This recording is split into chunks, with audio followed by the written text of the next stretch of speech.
The autumn everything was falling apart, a stranger walked up Grace Bellamy's lane and asked for work. She had no money to pay him, no reason to trust him, and every reason to send him away. But something made her say yes, and that single choice would not only save her farm, but lead her to a love she never saw coming, and a secret that would change everything she thought she knew. This is the story of the stranger who stayed, the farm they saved together, and the quiet miracle of a kindness that came home after all those years. If you've ever believed that the good you put into the world is gone for good, this story is going to stay with you. Tap subscribe before we begin for everyone who knows that love often arrives in the most unexpected disguise. Now, let me take you to a struggling farm in the Golden Hills, and the autumn a stranger changed everything. Grace Bellamy was 26 years old, and she was losing the fight to save her father's farm. Her father, Henry, had passed away the winter before, and he had been more than a father to her. He had been her best friend, her whole family, the steady heart of her entire world. Her mother had died when Grace was small, and it had been just the two of them ever since, working that farm in the Golden Hills side by side.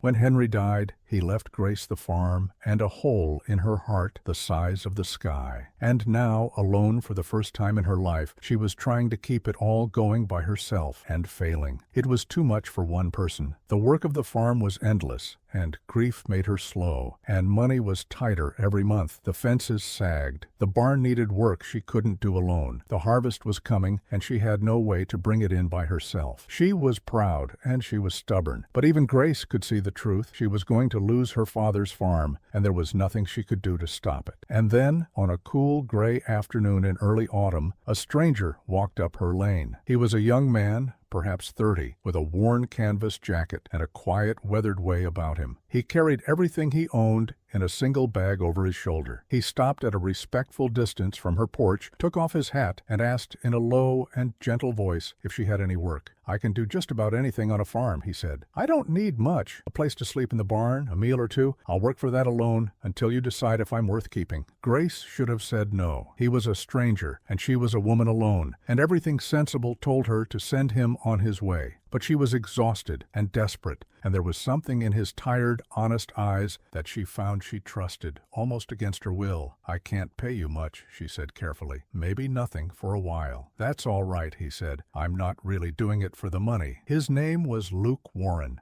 and that was how the stranger came to stay. From the very first morning, Grace could see that Luke was no ordinary drifter. He worked harder than any man she had ever seen, up before dawn, out past dark, throwing himself into the endless work of the failing farm as if it were his own. He mended the sagging fences, he repaired the barn, he brought in the harvest that Grace could never have managed alone, working until his hands bled and never once complaining. And he was gentle, gentle with the animals, gentle with the land, gentle with Grace's grief, which he seemed to understand without ever being told. He asked for nothing, took up almost no space, and slowly, without either of them noticing, he became part of the rhythm of the farm. At first, Grace kept her distance. She was wary, and she was hurting, and she had learned that the people you love can be taken from you. But as the autumn turned toward winter, and Luke stayed and worked and quietly saved everything her father had built, something in Grace began to thaw. They started talking in the evenings on the porch. Small things at first, then bigger ones. She told him about her father, about the farm, about the grief that sat on her chest like a stone. And Luke listened, really listened, in a way that made her feel, for the first time since Henry died, a little less alone. But Luke almost never spoke about himself. Whenever the conversation turned to his past, a shadow would cross his face, and he would go quiet and gently change the subject. Grace could see that he carried something heavy, some old sorrow, some secret he wasn't ready to share, but she didn't push. She understood better than anyone that some wounds take a long time to speak of. Winter came, and Luke stayed, and somewhere in those long, cold months, working side by side, sitting by the fire in the evenings, sharing the quiet burden of the farm, Grace realized something that both frightened and amazed her. She was falling in love with him, and she could see in the way he looked at her, in the gentleness of every small thing he did for her, that Luke felt it too. But every time it seemed they might grow closer, he would pull back, as if he didn't feel he had the right, as if there were something standing between them that Grace couldn't see. It made no sense to her, until one snowy evening she finally learned the truth.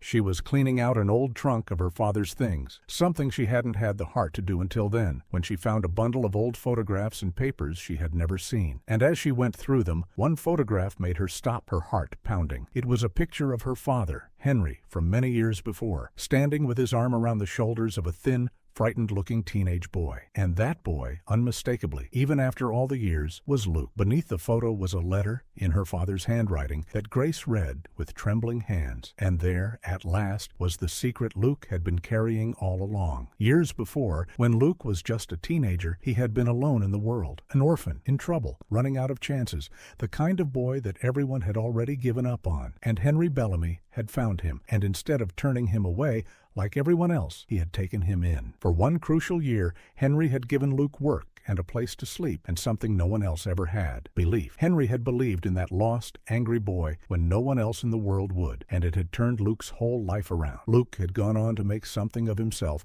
all because one kind man had refused to give up on him, and he had never forgotten it. He had always meant to come back one day, to thank Henry, to repay the kindness that had saved his life. But by the time Luke finally came back to the Golden Hills that autumn, he had learned that Henry was already gone, and he had found Henry's daughter, alone and drowning, about to lose the very farm where Henry had once saved him. And so Luke had done the only thing he could think of to repay the debt. He had stayed. He had asked for nothing, and given everything, quietly working to save Henry's farm and Henry's daughter. The last way left to him to thank the man who had once saved him. That was the secret. That was the shadow he carried. He had never meant to fall in love with Grace. He had only meant to repay her father. And he had felt all this time that he had no right to her heart, that he was only there to settle an old debt and had no business wanting more. Grace sat with that letter in her hands for a long time, tears streaming down her face. And then she understood something that took her breath away. Her father's kindness had not died with him. All those years ago, Henry had saved a lost boy. And that single act of love had traveled across all those years and come back when Grace needed it most, in the form of the very man who was now saving her and quietly loving her and asking for nothing in return. The good her father had put into the world had come home. She found Luke in the barn, and she showed him the letter, and for the first time he told her everything, his voice breaking as he spoke of the man who had saved his life and the debt he had come to repay, and how he had never expected to find in Henry's daughter the person he would come to love more than anything in the world. "I didn't come here for this," he said quietly, unable to meet her eyes. "I came to repay your father. I never thought I had any right to." But Grace stopped him, because she understood now with perfect clarity exactly what her father would have wanted. "My father believed in you," she said, taking his weathered hands in hers. "He gave you a chance when no one else would, and look what you became. Look what you did for us." She smiled through her tears. "You didn't come here to take anything, Luke. You came here to give. That's exactly the man my father saw in you